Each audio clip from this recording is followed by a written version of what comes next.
తాకట్టులో ఉన్న మీ బంగారాన్ని విడిపించి అదే రోజు ఉన్న ఆన్లైన్ రేట్కే మేము కొంటాము. Ganesh gold buyers. మా నంబర్ 9160556916.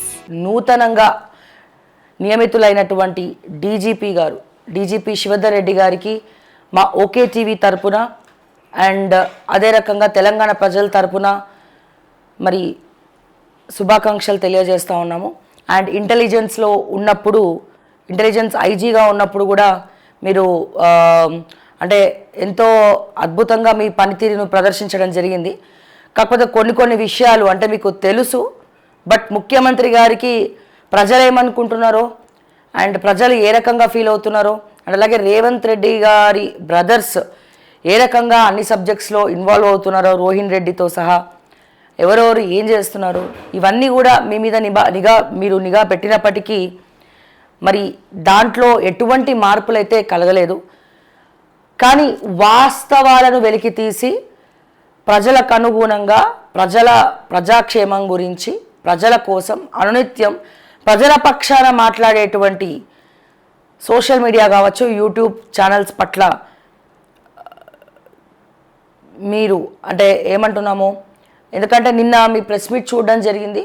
ప్రెస్ మీట్లో సోషల్ మీడియా అంటే ఒక బూచిలాగా, లేకపోతే సోషల్ మీడియాలో జాగ్రత్తగా ఉండండి, అది ఇది మాట్లాడదు, వ్యక్తిగత దూషణలు అని చెప్పి కొన్ని సందర్భాల్లో ఏమవుతుందంటే సార్, వ్యక్తిగత దూషణలకు పోకపోయినా వ్యక్తిగత కక్షలు ప్రభుత్వం పెట్టుకొని సాధిస్తూ ఉన్నాయి. నిజంగా వ్యక్తిగత దూషణలకు వెళ్తే యాక్షన్ తీసుకోవచ్చు, తప్పులేదు. కానీ వ్యక్తిగతంగా దూషించకపోయినా సరే కావాలని నిజాన్ని వాస్తవాలను వెలికితీస్తున్నామని కుట్రలు చేసి ఉత్తుత్తిగానే కేసులు పెట్టి, ఎందుకంటే మొన్న రేవంత్ రెడ్డి గారు కాంగ్రెస్ గవర్నమెంట్ ఒక జీవో ఏదో రిలీజ్ చేసింది. అంటే ప్రశ్నిస్తే రౌడీ షీట్లు ఓపెన్ చేస్తాం, సోషల్ మీడియాలో ప్రశ్నిస్తే రౌడీ షీట్లు ఓపెన్ చేస్తాం. ఎందుకు ఓపెన్ చేస్తారు? అది ప్రజాస్వామ్యమా? ఇది ప్రజాస్వామ్యం కాదా? మరి కాంగ్రెస్ పార్టీ అనేక సార్లు మేము ప్రజాస్వామ్యవాదులం అని చెప్పుకొని తిరుగుతారు.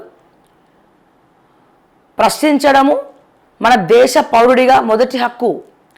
జర్నలిస్టులనే కాదు, ఓటు వేసే ప్రతి ఒక్క ఓటర్కి ప్రశ్నించే హక్కు ఉన్నది, స్వేచ్ఛ ఉన్నది, ఫ్రీడమ్ ఆఫ్ స్పీచ్ ఉన్నది మన ఇండియాలో. బట్ ఇవన్నీ పక్కన పెట్టేసి ప్రశ్నిస్తే, సోషల్ మీడియాలో మాట్లాడితే అరెస్ట్ చేస్తాం, రౌడీ షీట్లు పెడతామంటే ఎంతవరకు కరెక్ట్ అండి శివధర్ రెడ్డి గారు? సో దయచేసి స్క్రూటినీ చేయండి. అండ్ అలాగే మీరు డీజీపీగా బాధ్యతలు తీసుకున్నారు. ఇంటెలిజెన్స్లో ఉన్నప్పుడు అప్పుడు చెప్పాము, ఇప్పుడు చెప్తున్నాము. ముందుగా మీ పోలీస్ వ్యవస్థలో ఉన్నటువంటి సోకాల్డ్ కొన్ని పోలీస్ స్టేషన్లను స్క్రూటినీ చేసుకోవాల్సినటువంటి అవసరం ఉన్నది. ఎస్హెచ్ఓలను కంట్రోల్లో పెట్టుకోవాల్సినటువంటి అవసరం ఉన్నది. అమీన్పూర్, పటన్చేరు అండ్ మాదాపూర్, పంజాగుట్ట, సో ఇట్లా చెప్పుకుంటూ పోతే కొన్ని పిఎస్లు ఉన్నాయి.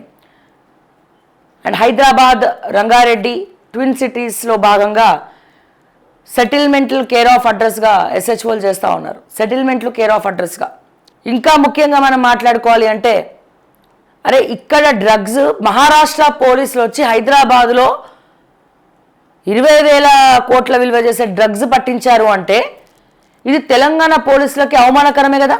అంటే 20,000 కోట్ల విలువైనటువంటి డ్రగ్స్ మన తెలంగాణలో హైదరాబాద్లో ఉంటే, కమాండ్ కంట్రోల్ లాంటివి కూడా హైదరాబాద్లో ఉంటే 20,000 కోట్ల విలువ చేసేటువంటి డ్రగ్స్ని తెలంగాణ పోలీసులు పట్టుకోలేకపోయినారు అంటే అక్కడ ఇంటెలిజెన్స్ ఫెయిల్ అయిపోయిందా? మహారాష్ట్ర అంటే పక్క రాష్ట్రంలో ఉన్నటువంటి మహారాష్ట్ర పోలీసులు వచ్చి ఇగో ఇక్కడ 20,000 కోట్ల డ్రగ్స్ వీళ్ళు ఉన్నారని చెప్పి ఆ ముఠాన్ని పట్టుకోవడం జరిగింది. మరి ఈగల్ టీం ఏం చేస్తున్నట్టు, ఈగల్ ఏం చేస్తున్నట్టు, ఇలా మాట్లాడుకుంటూ పోతే ఎన్నో ఉన్నాయి. సో ముందుగా మేమేమంటున్నాము, మీ పోలీస్ స్టేషన్లను పోలీసులను ప్రక్షాళన చేసుకున్న తర్వాత అప్పుడు సోషల్ మీడియా ప్రక్షాళన కూడా చేపట్టండి. అది కూడా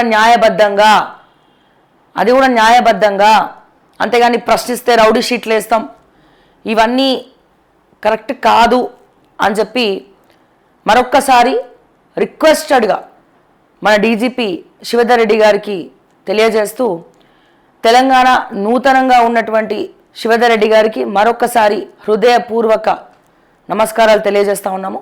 అండ్ ఒకసారి మనం వార్తల్లోకి వెళ్ళినట్లయితే ఇవాళ ప్రధాన అంశాలు